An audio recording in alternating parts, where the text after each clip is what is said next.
Aujourd'hui, sur le tapis rose de Catherine, je vous parle d'un documentaire réalisé par Marie-Pierre Duval intitulé « Bébé ou CV ».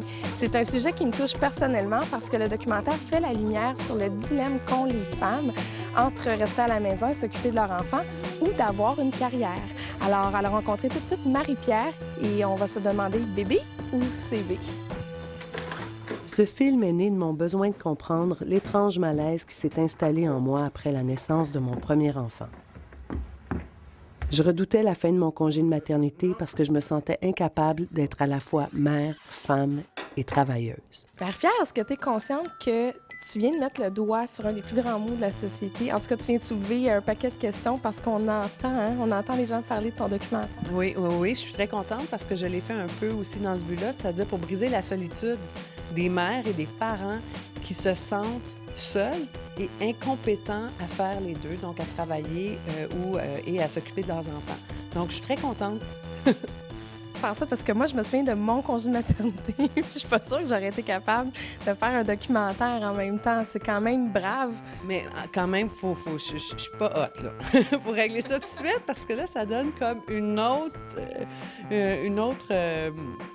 échelle de performance. Non. En fait, mon fils a commencé à fréquenter la garderie à temps partiel quand il avait 8 mois, mais à raison de 1-2 journées par semaine. Donc, ça me donnait du temps pour préparer ça.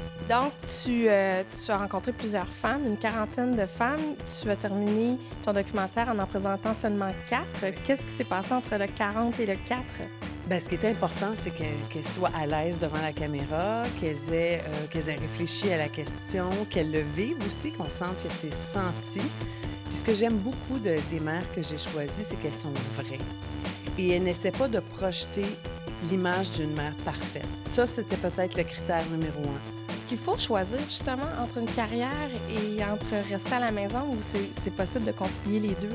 C'est sûr que c'est possible, là. C'est sûr que le titre est provocateur, mais non, c'est sûr que c'est possible. Il y en a qui le font, mais ça ne veut pas dire que celles qui ont peine à y arriver sont des incompétentes. Moi, c'est un peu ça que j'avais envie de dire aussi.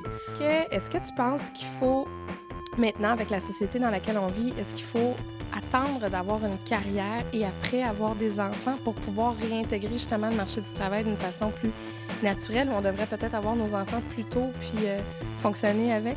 C'est tellement pas moi qui va donner des leçons, parce qu'en fait aussi, le propos du film, c'est que les mères se font dire quoi faire par des lologues, comme je les appelle, et des spécialistes, puis des employeurs, puis la société, puis le regard des autres sur soi, comment... Non, je pense que moi, je viendrai pas faire ça, mais absolument pas. Au contraire, je pense qu'il faut comme leur donner un break, là, aux mères et aux pères. Ce qu'on observe, c'est que les mères, maintenant, qui arrêtent de travailler, bien, on a nos enfants un peu plus tard maintenant. La moyenne canadienne, c'est 29 ans.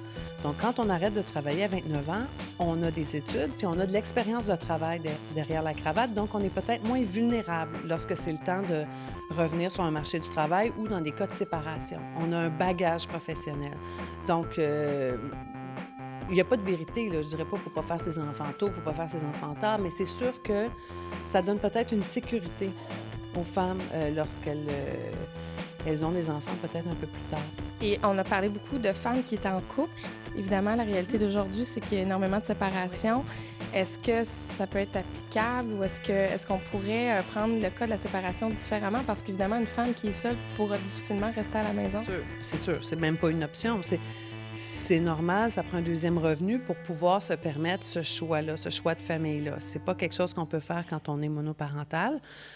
Moi, je ne pense pas que ça soit nécessairement le modèle idéal. Je veux dire, c'est personnel à chacun, mais l'idée du film, c'est de pouvoir concilier et le bébé et le CV et de ne pas avoir à choisir. Et la seule existence du choix révèle que cette question-là n'est pas réglée.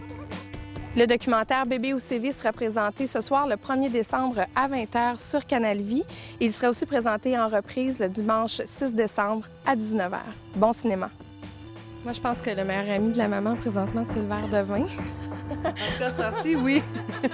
Alors, je vais te faire un cheers. Bravo pour le documentaire. Merci beaucoup.